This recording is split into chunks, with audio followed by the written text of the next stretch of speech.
This is an 8-iron, and it's a dead shank. Wow. Way right. Oh, takes a hop shank. off the path.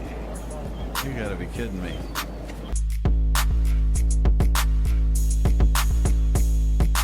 Very tough pitch shot right here. You got to hit it into the hill. One hop up and bite, and it's in. Kind of like that.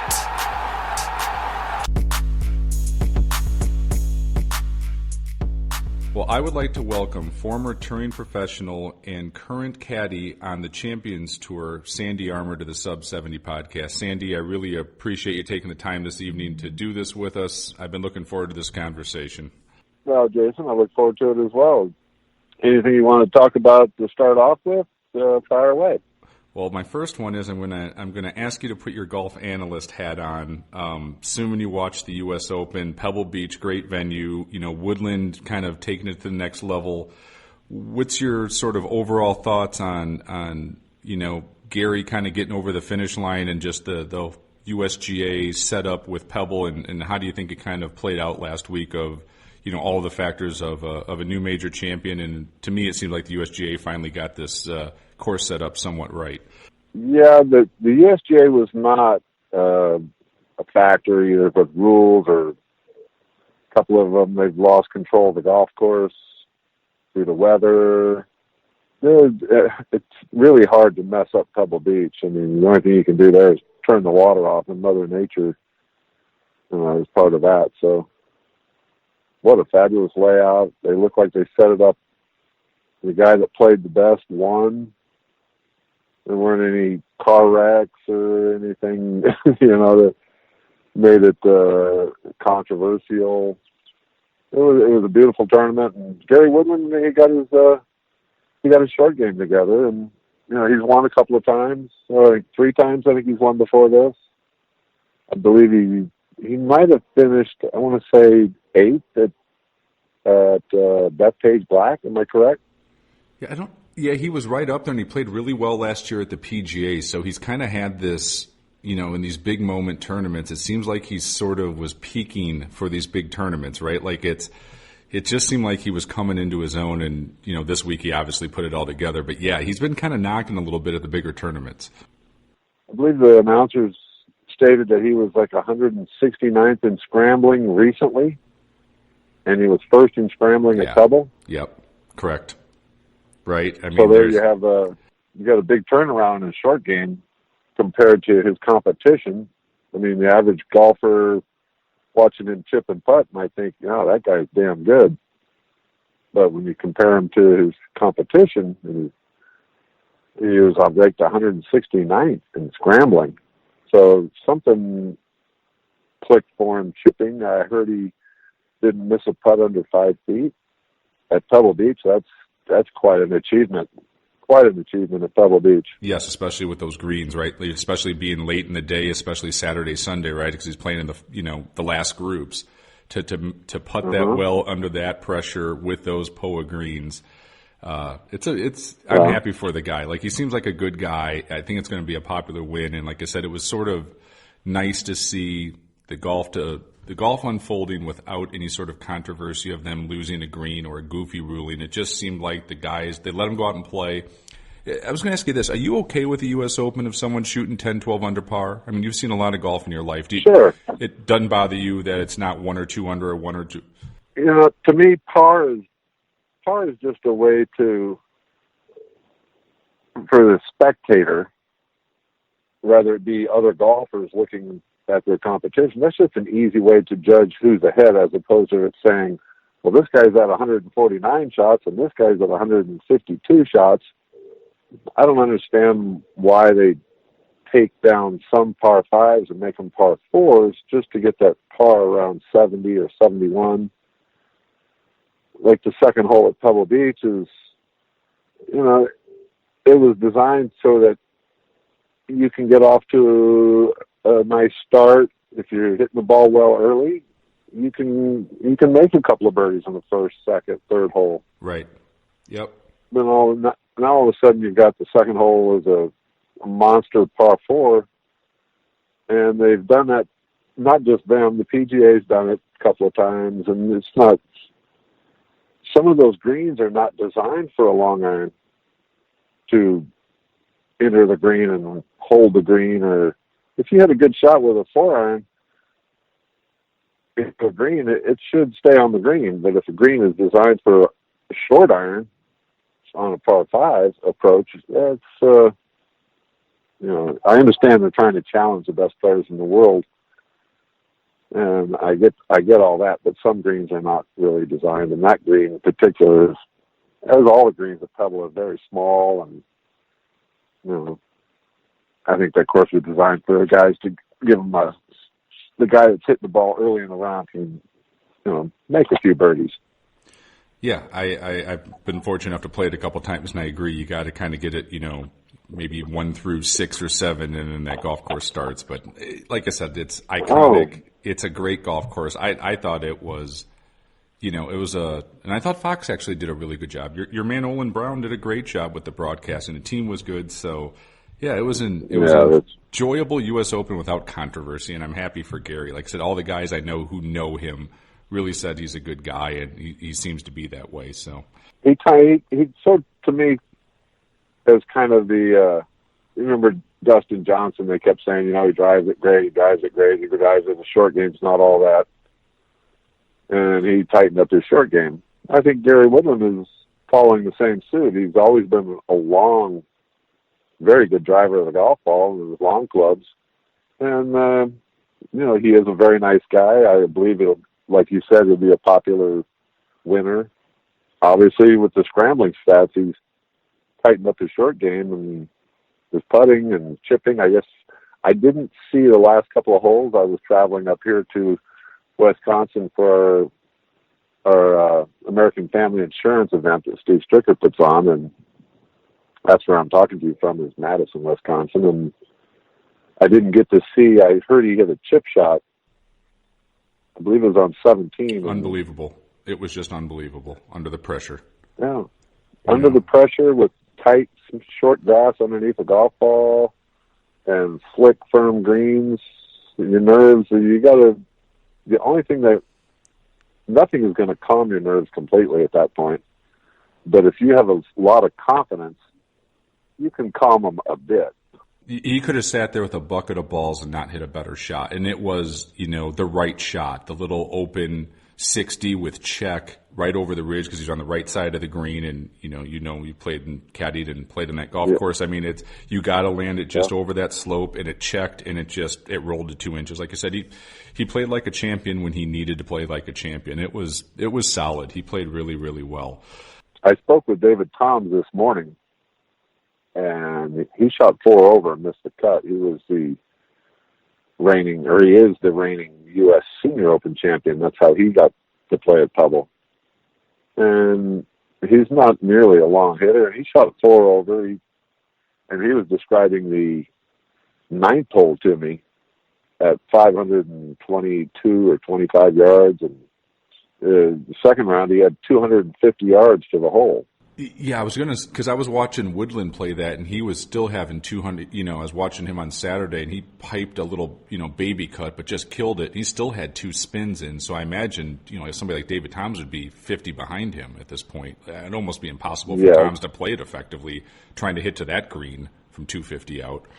Well, and from 250, and that particular hole, there is no room to lay up. No, there's not. You'd have to lay up back 100 yards from the front edge. You couldn't try and force it up to the right front part of the green, and so you're chipping or putting up the hill, up the green, and if you land short and lay it up, that fairway kicks straight left down into that tall rough short of the bunker. Right. That's a brutal place to be. You hit a good drive and you have 250 to another very small green. Yeah, because what's David Toms hit off the tee anymore? 270, 275 maybe. I mean, that's tough to play. Yeah, David Toms could compete at, say, Colonial or Hilton Head. Yep. Some of the courses that are 7,000, 7,200 yards and pretty flat.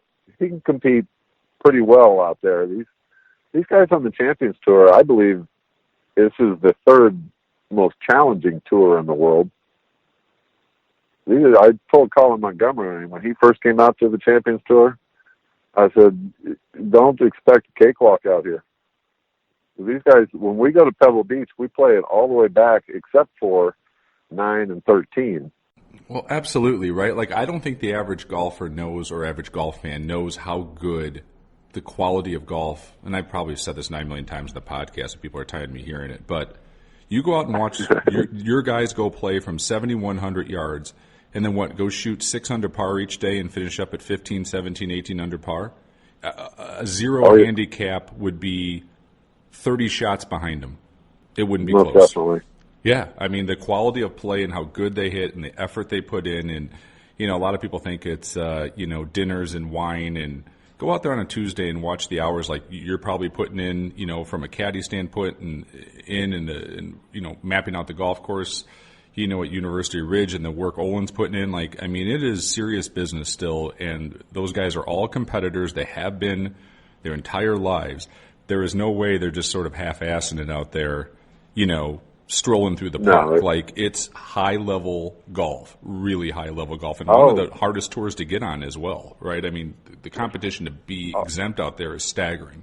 It's I believe the qualifying school is, 4 spots or 5 spots? Yeah.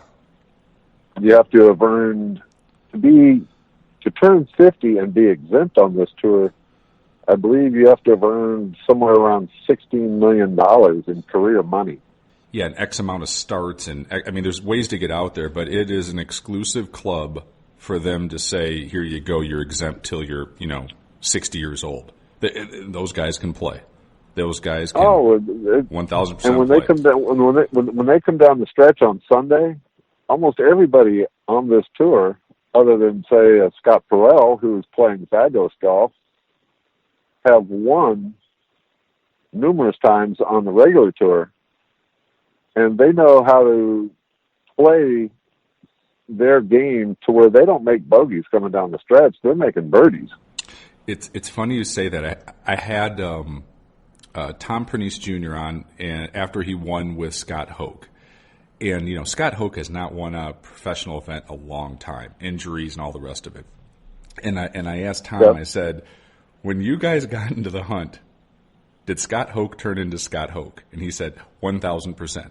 Scott Hoke does not forget how to win and get, and as the pressure got going and they, were going on Sunday, he didn't get worse, he got better from it. And you don't win that much around the world for as long as somebody like Scott Hoke won without knowing how to get the job done. And he, Tom said he played fantastic. So it's exactly what you're saying, that those guys have been there so many times and won at the highest level so often that it's interesting, right? Because you're out there, you don't see guys fall apart on the Champions Tour coming down the stretch. It's usually somebody plays great to beat the other guy who's also playing really well. I don't know if you have that perspective as well, but they're too good of players for such a long period that they know how to win. And yeah, they might get beat, but they don't beat themselves, or the moment never gets too big. Is that a fair statement?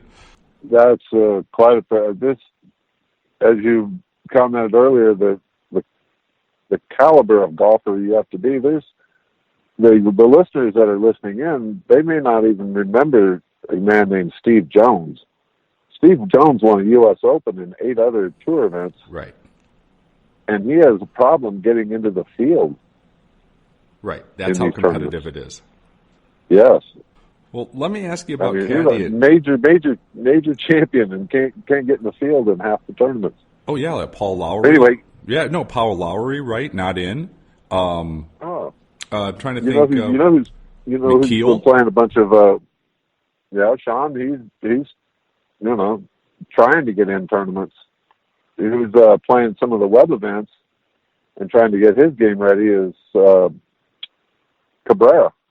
He turns 50, and I saw him. I went caddy for Olin's son in Panama earlier this year. It was his first start on the web tour. And there's Cabrera there and Mike Weir.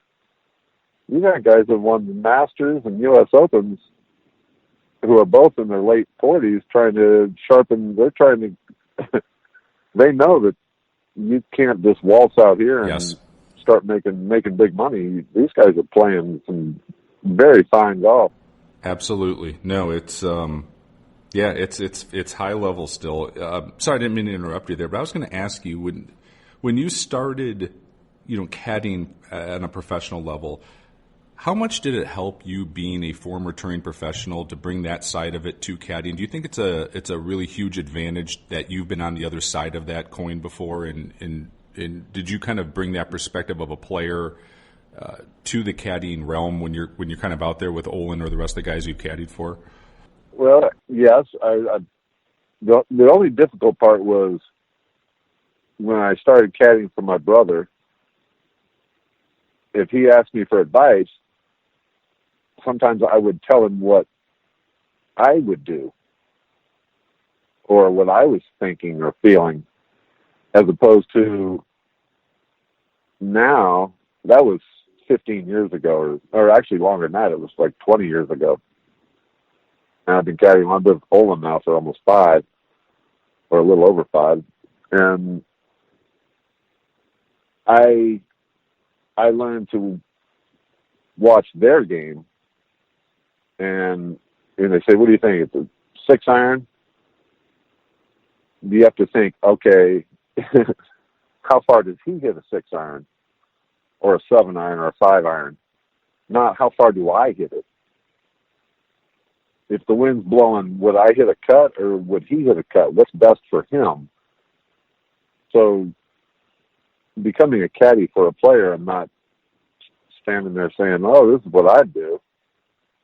But knowing Olin's strengths and weaknesses and my brother's, the first time I caddied in a major, I caddied for John Cook in 1982 at Southern Hills at the PGA. And we were paired with Tom Weiskopf and Andy Norris. And I went out there in 82 to caddy for my brother. It was the first year that he got his tour card, because I wanted to play and I wanted to see what those guys were doing and how they approached it, practice, what are the courses, how fast were the greens, how deep is the rough. I wanted to learn all that before, so it wasn't a shock when I got my game ready to play. There's quite a few very good caddies on this tour and other tours that are former professionals, have had tour cards, and can pick up a set of rental clubs and go out and shoot in the 70s. There's a lot of good players out here and you have to know the rules, so that if you see something that's about to happen, you can say, "Hey, hang on a sec." You have to have a vast knowledge of the game to be on top of it. That you're, be able to help as much as you possibly can. Hey everyone, it's Jason from the Sub 70 podcast. Our 839D titanium driver is finally in stock. It's taken a little bit longer than we wanted, but I think it's worth it. Performance is great. We can custom make it, different shafts, grips, exactly the way you want the golf club, and the pricing starts with our factory direct model at $249, and we will ship it directly from Sycamore, Illinois, straight out to you. Any fitting questions or anything you need, by all means let us know, and we can definitely get you a world-class driver at a much better price. Also, the $699 Sub 70 iron did really, really well in the My Golf Spy 2019 Most Wanted Players Distance Iron. It was very cool for us to see those guys put it through the paces and to rate it against everybody else's. And we did really, really well, and very exciting from our standpoint. So if you'd like to see that review, by all means, check it out from the guys at My Golf Spy. Inventory should be back in on the $699 irons in the next couple of weeks. We just sold out faster than we thought, which is good and it's bad, but they are coming back in, so thank you for your patience. Hope you're enjoying the podcast with Sandy, and we'll get right back to it. Thanks again for listening. How did you start working for Olin? Was it a friendship at first? Because like I said, we've had him on the podcast, and I thought he was one of the best guests we've ever had. He's extremely intelligent.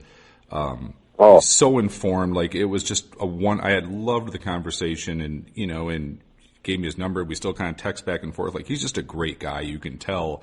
How did that relationship sort of strike up where you started working for him? My brother and I decided it was best after about 15 years to, do something else, help each, I coached him for a while. He took on a different caddy, and I went out and I was his coach. I've seen him hit more golf balls than anybody on the planet. I know his swing. I know his thinking, and anyway. And Olin I had met through the regular tour years ago, and we were kind of friends. We didn't go out and have dinner. I mean, Olin, he doesn't do that really. He plays golf and he likes to read, and he's not a nightlife guy, so we didn't see him much off the course. And his longtime caddy, Buck, had gotten into his 70s, and he was diabetic, and he was an older black Augusta caddy. And a really good guy, but he came to some hilly courses and he just couldn't go anymore. And Olin approached me in Chicago, and he said, Sandy, would you be interested in working a couple of tournaments for me? I'm considering 3 or 4 different guys to take on full time, and I want to give everybody like 2 tournaments to see how we get along and see how we work together. And I said, you tell me when, and I'll be there. And we worked 2 tournaments. 2 other guys worked 2 tournaments, and then he came up to me. I believe it was the week before we went to Seattle. I think it was. Yeah. And he said, "Do you want to work full time?" And I don't know if you can cuss on this. Oh, absolutely, absolutely. I said, "Yes, I want to. Tell me when and where." And like you said, I am one of the luckiest guys on the planet to be selected by Olin to spend my days in these tournaments trying to help him. And he is so clever. He didn't start playing golf till he was 19. I don't know if you went through that with him. Yeah, we did. We kind of went through the whole thing. And the way he reads greens, everybody comments about how well he putts and he chips, but the way he thinks around a golf course is second to none. The only reason he doesn't win more is because we're limited with distance off the tee. And he hits a lot of 7-irons and 6-irons when other guys are hitting wedges and 9-irons. He's also an ornithologist. He knows, I believe that's how you pronounce it, he knows all the birds all across the country. When we walk around the golf course, I go, "Oh, and what's that?" And he'll say, "Well, that's a scissored-tailed flycatcher, and it's indigenous to the region." He went. Did he tell you that he went to school with President Obama? No, he did not mention that. He went to Occidental for 2 years with he wasn't president then, but he went to school with him for 2 years, and Olin's a very, very smart guy. I love to listen to him talk about politics and international trade, his Ryder Cup talk, strategies. I mean, Zinger asked him to be an assistant, and he thinks really well, and he's got a great sense of humor. I'm extremely lucky to be able to spend these years with him in the heat of battle and watching him approach it. And we had a 2-shot lead this year in Naples. Yeah. Going into the last hole, he hit a hybrid that has been in his bag for 15 years, and I've seen him hit that club so well, so many different ways, high, low, cut, off a tee, off the ground, digging it out of rough. And he just mishit the shot a little bit and hit it into a spot up near the bleachers. And we ended up making a double and going into a playoff with Bernhard Langer and Miguel Jimenez. And he never lost his cool. He's very methodical about reading greens, and what's the proper shot to hit into the green. He's obviously been teaching me a lot about golf and a lot about birds too, and music. He loves music.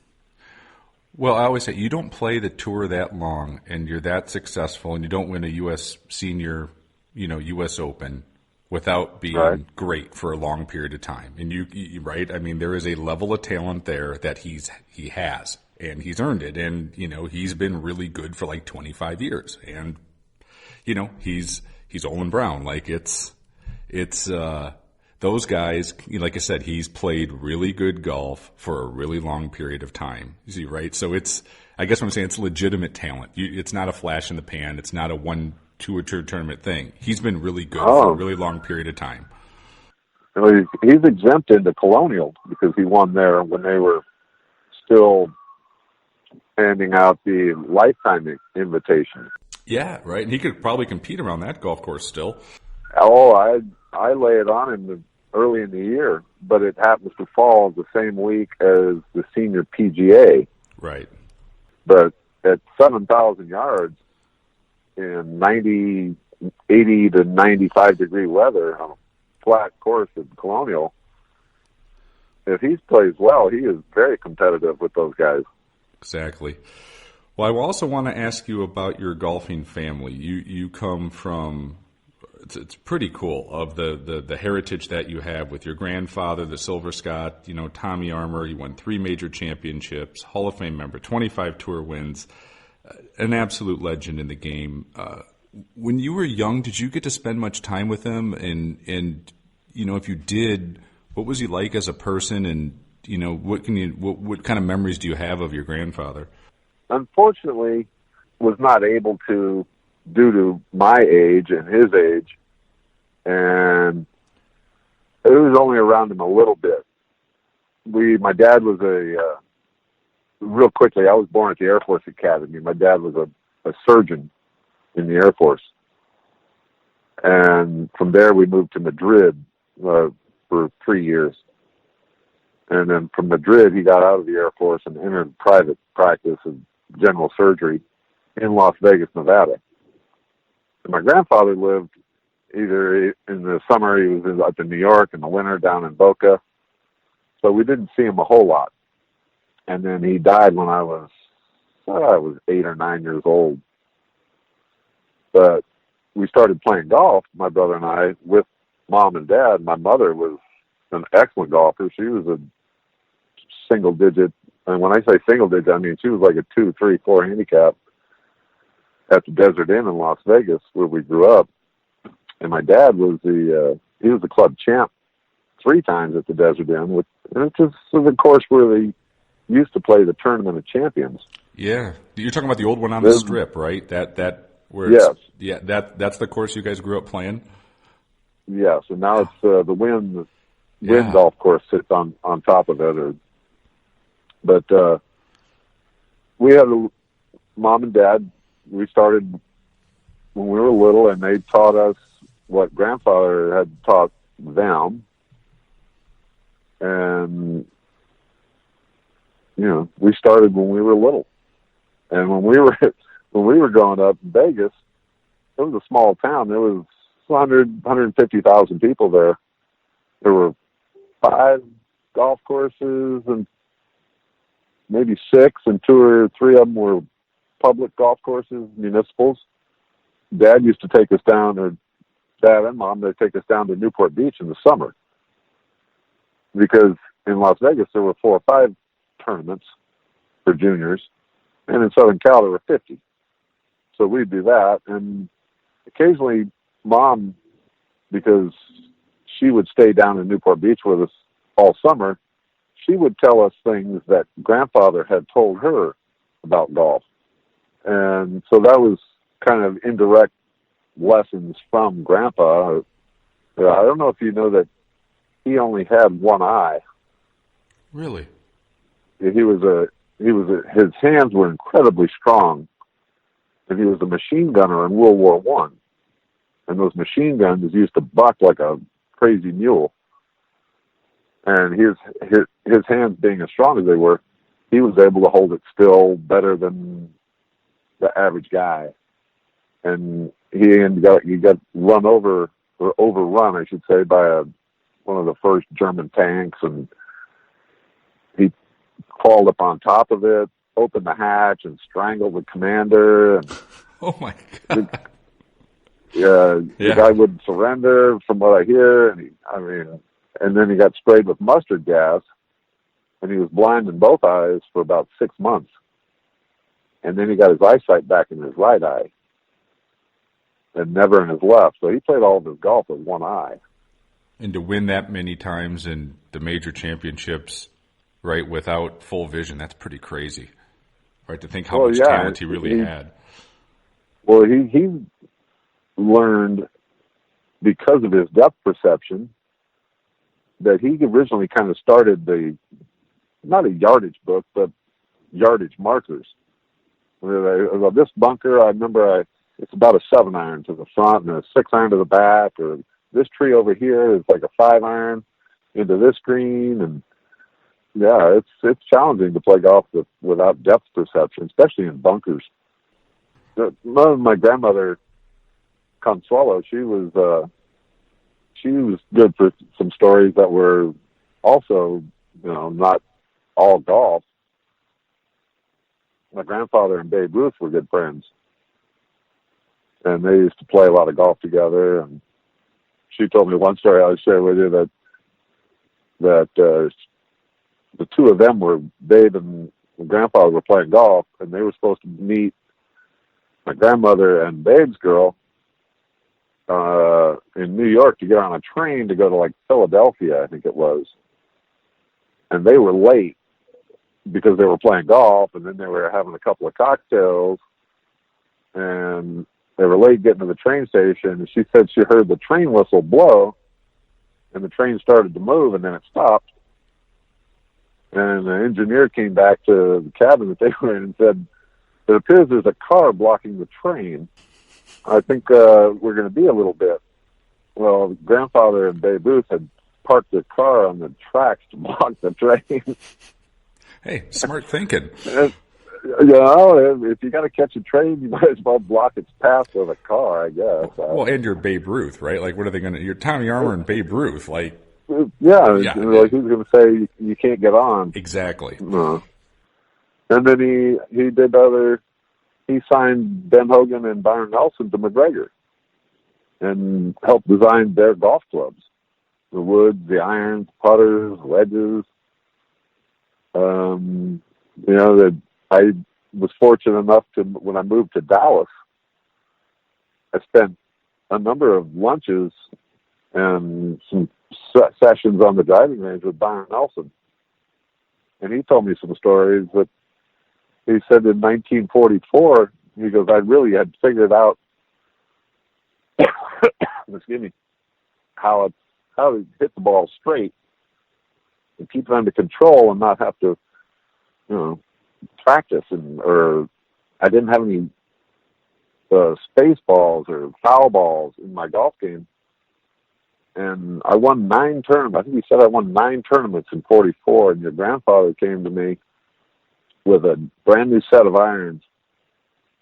And I said to him, I said, "Oh, please, Mr. Armour, don't ask me to change clubs, or don't make me change clubs. I really like these clubs that I'm playing with right now. The shafts fit, the heads, I love them." And he said, your grandfather said, "Okay, you love those. Keep playing them. They're McGregor's. Your contract's still honored." And 45, we all know what happened there. Mm-hmm. Correct. And there's some of these guys today, they get such big contracts to change clubs. Danny Lee used to practice out in Las Colinas, and a hell of a golfer, great golf swing. I used to think his golf swing and Adam Scott's were very similar. And he would ask me to watch him hit balls now and then, and I'd say, Danny, he was leading in almost every category on the web tour.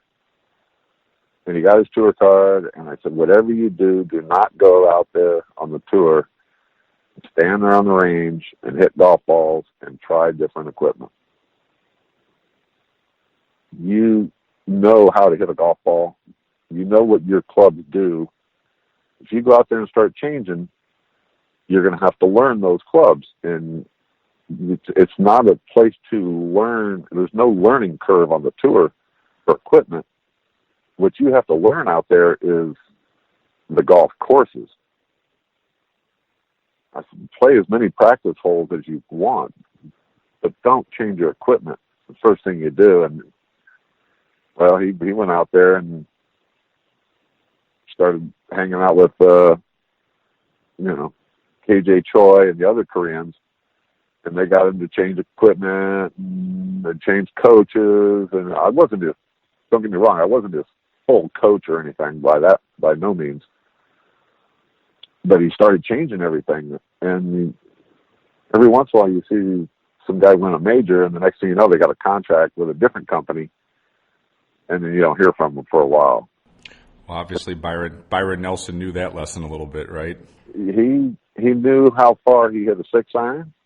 He knew how far he hit a 9-iron with those particular clubs, and he didn't think that there's a learning curve. Anytime you change, even if you change a golf ball, there's a learning curve there. Correct. At the highest level of how it reacts. These guys can tell the difference. If you hand them a golf club, and if you hand them a set of their clubs, and one of the grips has one extra layer of masking tape on it, they can feel it immediately. Their sense of touch and feel is so high and so sharp. They can tell the weight of the club. They just look at it. They can set it down, look at it, and tell the loft and lie is off in an instant. Well, back to your grandfather, did you ever get to hold or see any of those trophies from, the claret jug, the majors that he's had? Did you ever get to put them in your hands and actually hold them? Well, I've held the claret jug, and I've seen his name etched in it. He had some trophies. He didn't have a claret jug, so to say, and he didn't have a U.S. Open trophy. They had the medals.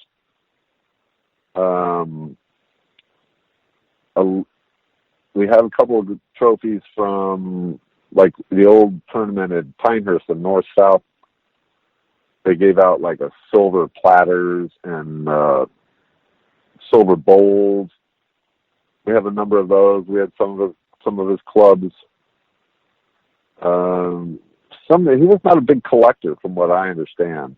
When he went over and won the British Open at Carnoustie, when he came back to the States, he gave his caddy in the States, he held his bag out and he said, pick any of the two clubs that you want.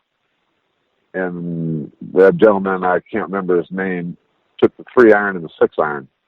I don't know why, but he did. And he, later in his life, he approached Tommy and I at a tour event and gave us those clubs.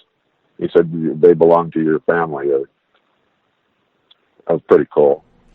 Yeah, and I mean, to hold the claret jug, though, with your grandfather's name on it, right? Like, how cool is that?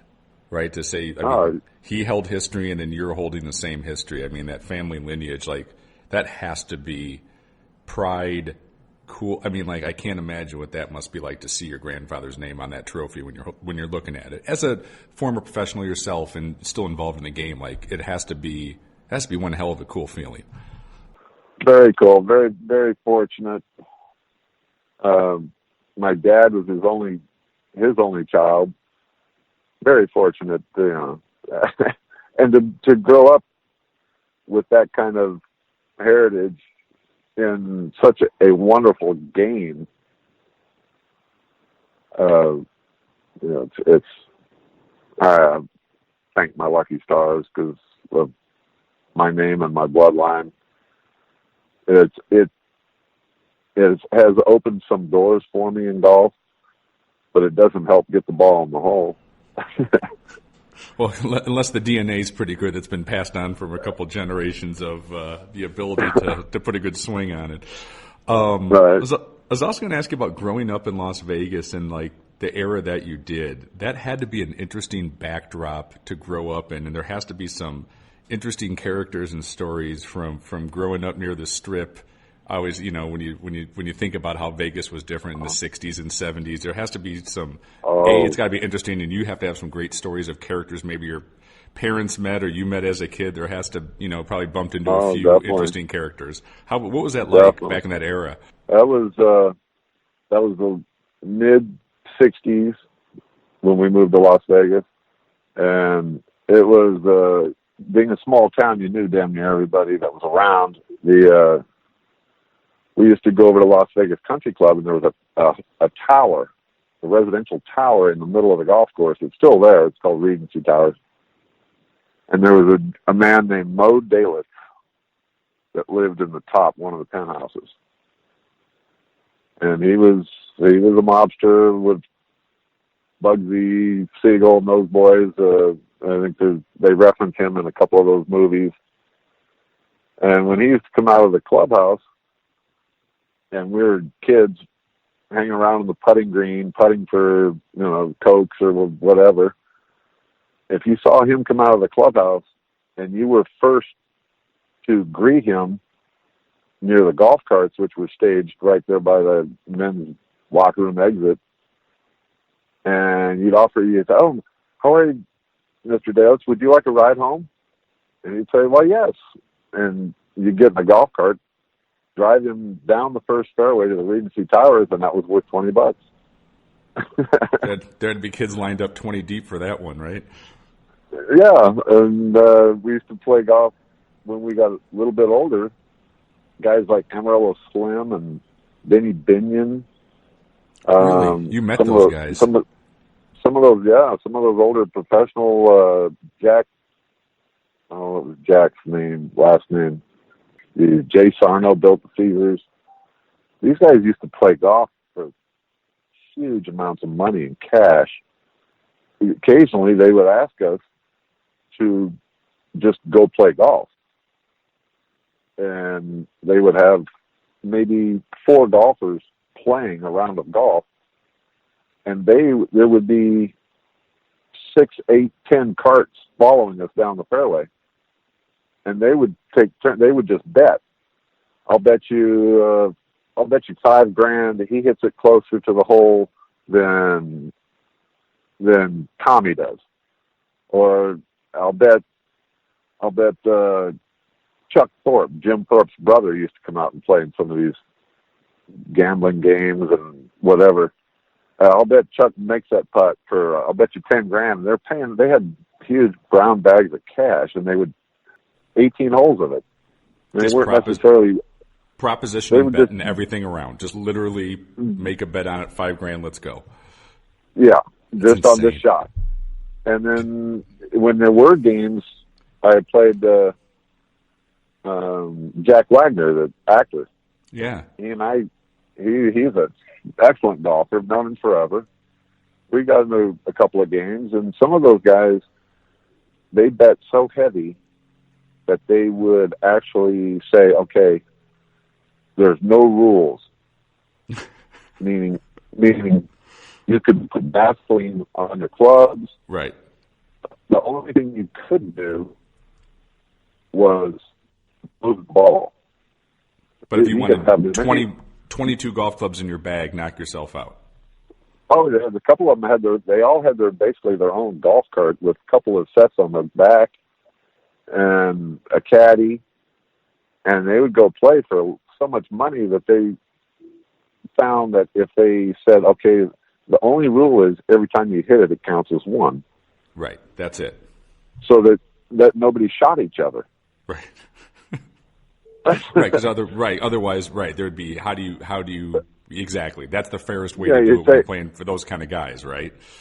Well, yeah, because these guys, I mean, they're carrying around bags of cash with 50, 100,000, lots of cash, and they were, hey, you cheated, and all of a sudden that opens a can of worms where, gunplay could have been involved.